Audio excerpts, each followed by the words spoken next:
بسم اللہ الرحمن الرحیم۔ زمزم کی کھدائی۔ حضرت ابراہیم کے بیٹے حضرت اسماعیل کے 12 بیٹے تھے۔ ان کی نسل اس قدر ہوئی کہ مکہ مکرمہ میں نہ سما سکی اور پورے حجاز میں پھیل گئی۔ ان کے ایک بیٹے کیدار کی اولاد میں عدنان ہوئے۔ عدنان کے بیٹے معد اور پوتے کا نام نزار تھا۔ نزار کے 4 بیٹے تھے، ان میں سے ایک کا نام مضر تھا۔ مضر کی نسل سے قریش بن مالک پیدا ہوئے اور یہ فہر بن مالک بھی کہلائے۔ قریش کی اولاد بہت ہوئی، ان کی اولاد مختلف قبیلوں میں بٹ گئی۔ ان کی اولاد سے کسی نے اقتدار حاصل کیا۔ کسی کے آگے 3 بیٹے ہوئے، ان میں سے ایک عبد مناف تھے جن کی اگلی نسل میں ہاشم پیدا ہوئے۔ ہاشم نے مدینہ کے ایک سردار کی لڑکی سے شادی کی۔ ان کے یہاں ایک لڑکا پیدا ہوا، اس کا نام شیبہ رکھا گیا۔ یہ پیدا ہی ہوا تھا کہ ہاشم کا انتقال ہو گیا۔ ان کے بھائی مطلب مکہ کے حاکم ہوئے۔ ہاشم کا بیٹا مدینہ منورہ میں پرورش پاتا رہا۔ جب مطلب کو معلوم ہوا کہ وہ جوان ہو گیا ہے تو بھتیجے کو لینے کے لیے خود مدینہ گئے۔ اسے لے کر مکہ مکرمہ پہنچے تو لوگوں نے خیال کیا یہ نوجوان ان کا غلام ہے۔ مطلب نے لوگوں کو بتایا، یہ ہاشم کا بیٹا اور میرا بھتیجا ہے۔ اس کے باوجود لوگوں نے اسے مطلب کا غلام ہی کہنا شروع کر دیا۔ اس طرح شیبہ کو عبد المطلب کہا جانے لگا۔ انہیں عبد المطلب کے یہاں ابو طالب، حمزہ، عباس، عبداللہ، ابو لہب، حارث، زبیر، زرار اور عبد الرحمن پیدا ہوئے۔ ان کے بیٹے عبداللہ سے ہمارے نبی حضرت محمد صلی اللہ علیہ وآلہ وسلم پیدا ہوئے۔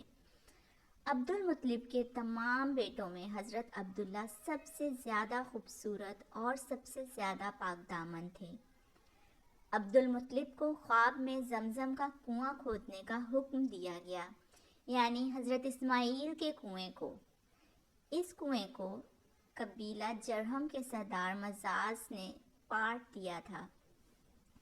قبیلہ جرہم کے لوگ اس زمانے میں مکہ کے سردار تھے، بیت اللہ کے نگران تھے۔ انہوں نے بیت اللہ کی بے حرمتی شروع کر دی۔ ان کا سردار مزاز بن عمرو تھا۔ وہ اچھا آدمی تھا۔ اس نے اپنے قبیلے کو سمجھایا کہ بیت اللہ کی بے حرمتی نہ کرو، مگر ان پر اثر نہ ہوا۔ جب مزاز نے دیکھا کہ ان پر کوئی اثر نہ ہوتا تو قوم کو اس کے حال پر چھوڑ کر وہاں سے جانے کا فیصلہ کیا۔ اس نے تمام مال و دولت، تلواریں اور زرہیں وغیرہ خانہ کعبہ سے نکال کر زمزم کے کنویں میں ڈال دیں اور مٹی سے اس کو پاٹ دیا۔ کنواں اس سے پہلے ہی خشک ہو چکا تھا، اب اس کا نام و نشان مٹ گیا۔ مدتوں یہ کنواں بند پڑا رہا۔ اس کے بعد بنو خزاعہ نے بنو جرہم کو وہاں سے مار بھگایا۔ بنو خزاعہ اور کسی کی سرداری کا زمانہ اسی حالت میں گزرا۔ کنواں بند رہا یہاں تک کہ کسی کے بعد عبد المطلب کا زمانہ آ گیا۔ انہوں نے خواب میں دیکھا، خواب میں انہیں زمزم کے کنویں کی جگہ دکھائی گئی اور اس کے کھودنے کا حکم دیا گیا۔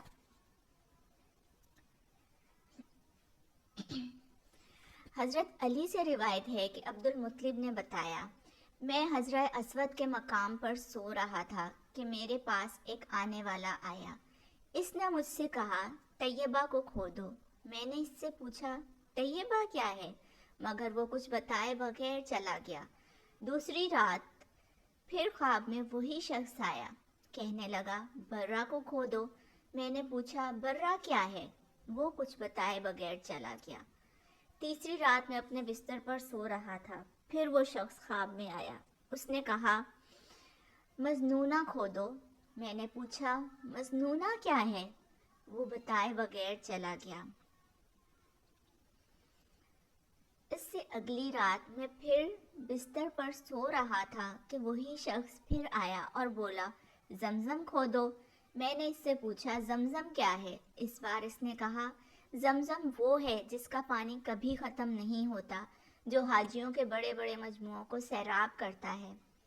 عبد المطلب کہتے ہیں، میں نے اس سے پوچھا، یہ کنواں کس جگہ ہے؟ اس نے بتایا، جہاں گندگی اور خون پڑا ہے اور کوا ٹھونگے مار رہا ہے۔ دوسرے دن عبد المطلب اپنے بیٹے حارث کے ساتھ وہاں گئے۔ اس وقت ان کے یہاں یہی ایک لڑکا تھا۔ انہوں نے دیکھا وہاں گندگی اور خون پڑا تھا اور ایک کوا ٹھونگے مار رہا تھا۔ اس جگہ کے دونوں طرف بت موجود تھے اور یہ گندگی اور خون دراصل ان بتوں پر قربان کیے جانے والے جانوروں کا تھا۔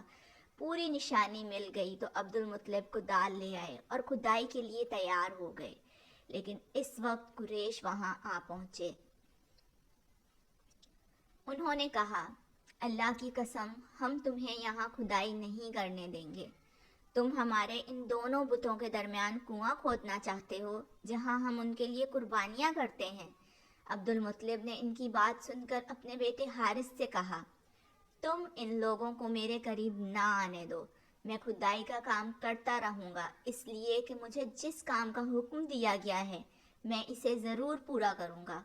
قریش نے جب دیکھا کہ وہ باز آنے والے نہیں تو رک گئے۔ انہوں نے کھدائی شروع کر دی۔ جلد ہی کنویں کے آثار نظر آنے لگے۔ یہ دیکھ کر انہوں نے اللہ اکبر کا نعرہ لگایا اور پکار اٹھے، یہ دیکھو یہ اسماعیل کی تعمیر ہے۔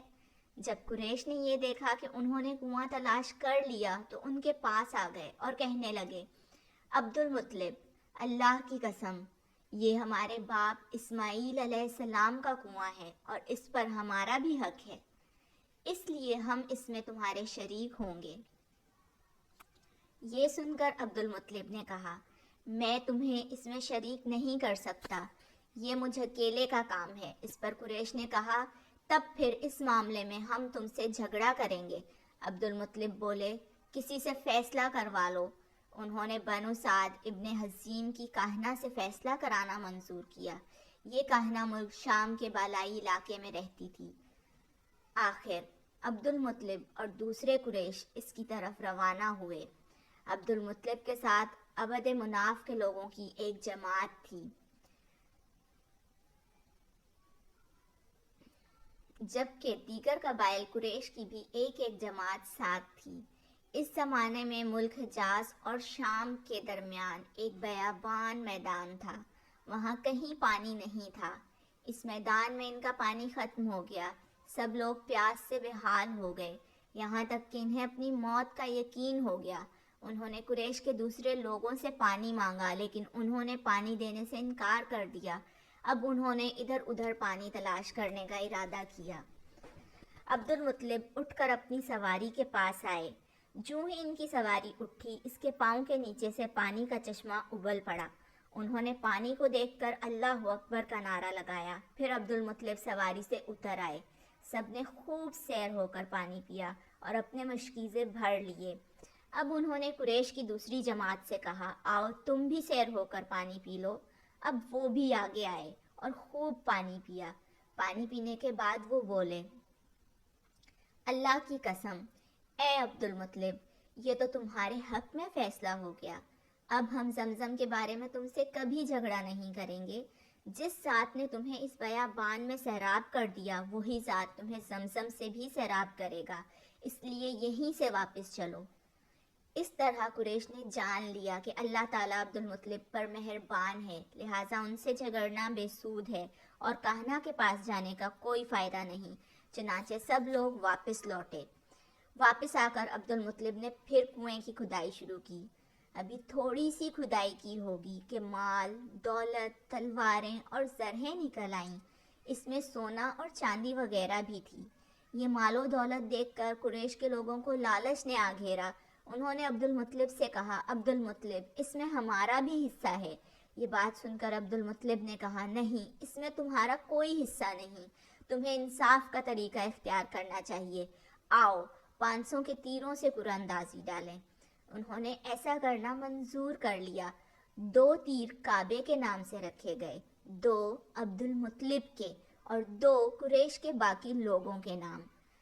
پانسا پھینکا گیا تو مال اور دولت کعبے کے نام نکلا، تلواریں اور زرہیں عبد المطلب کے نام اور قریشیوں کے نام جو تیر تھے وہ کسی چیز پر نہ نکلے۔ اس طرح فیصلہ ہو گیا۔ عبد المطلب نے کعبے کے دروازے کو سونے سے سجا دیا۔